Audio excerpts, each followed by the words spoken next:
মিডিয়ার সদস্যবৃন্দ এবং আরো যারা উপস্থিত আছেন, পুলিশ সদস্যবৃন্দ, সকলকেই আসসালামু আলাইকুম এবং শুভ অপরাহ্ন। আজকে আমি ব্রিগেডিয়ার মোহাম্মদ আমিনুর রহমান, পরিচালক আর্মি ভেটারান্স পরিদপ্তর, আজকে যে অবসরপ্রাপ্ত সেনা সদস্যবৃন্দ এখানে আছেন তাদের উদ্দেশ্যে, তাদের সঙ্গে আলোচনা করার জন্য আমরা এখানে এসেছিলাম। আপনাদের উদ্দেশ্যে যেটা বলতে চাই, আপনাদের একটা প্রতিনিধি দলের সঙ্গে আমাদের বিস্তারিত আলোচনা হলো, অনেকক্ষণ ধরে আপনারা দেখেছেন। এইখানে আপনাদের যে সমস্ত দাবি দেওয়া ছিল সবগুলা বিষয়গুলোই প্রতিনিধি যারা ছিলেন তুলে ধরছেন আমাদের কাছে। আমরা সমস্ত দাবি দাওয়াগুলি নোট করেছি এবং এগুলা নিয়ে আমরা আমাদের লিডারশিপের সঙ্গে এবং আমাদের কমান্ড চ্যানেলে, পরবর্তীতে আমাদের স্টাফ চ্যানেলে আলোচনা করে কার্যকরী ব্যবস্থা সবগুলো নেওয়া হবে। আপনাদের উদ্দেশ্যে অনুরোধ থাকবে,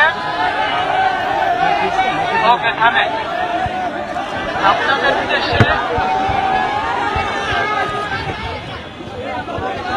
আচ্ছা ধন্যবাদ। আপনাদের উদ্দেশ্যে অনুরোধ থাকলো যে সকলেই যারা রিটায়ার্ড সোলজার যারা আছেন, যারা মনে করেন যে আপনারা কিছু প্রাপ্য, আপনারা অনুগ্রহপূর্বক ব্যক্তিগতভাবে সকলে দরখাস্ত করবেন।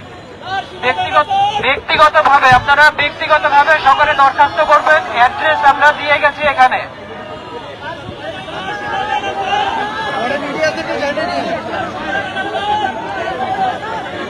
আচ্ছা, আপনাদের উদ্দেশ্যে অনুরোধ, আপনাদের যাদের যাদের প্রয়োজন আপনারা ব্যক্তিগতভাবে অ্যাপ্লিকেশন করবেন। আমাদের অ্যাড্রেস আমরা এখানে দিয়ে গেছি। আপনাদের প্রতিনিধি দল যারা ছিলেন, সার্জেন্ট কামাল এবং অন্যান্য যারা ছিলেন, আমাদের কার্ড, আমাদের ঠিকানা, মোবাইল নাম্বার এখানে দিয়ে গেছি। আপনারা যার যার প্রয়োজন ব্যক্তিগতভাবে দরখাস্ত করে আপনারা আমাদের এখানে পাঠাবেন। আপনাদের বিষয়ে কার্যকরী ব্যবস্থা আস্তে আস্তে আমরা নিব, ঠিক আছে? আর আজকের মতো আমরা অনুরোধ করব যে আপনাদের কর্মসূচি এখানেই শেষ করে যার যার কাজে ফিরে যাবেন এবং আমরা আপনাদের কার্যক্রম মিডিয়ার ভাইরা যারা এখানে সকলে উপস্থিত হয়েছেন, আমাদের এই কার্যক্রম তাদের খবরগুলি পৌঁছে দেওয়ার জন্য আপনাদেরকেও অনেক ধন্যবাদ। ভবিষ্যতে আবার ইনশাল্লাহ দেখা হবে। আর মিডিয়ার সদস্যবৃন্দ, আপনাদের সকলে এবং আপনাদের পরিবারের কল্যাণ কামনা করে আমরা এখানে শেষ করছি। সকলকে ধন্যবাদ। আসসালামু আলাইকুম।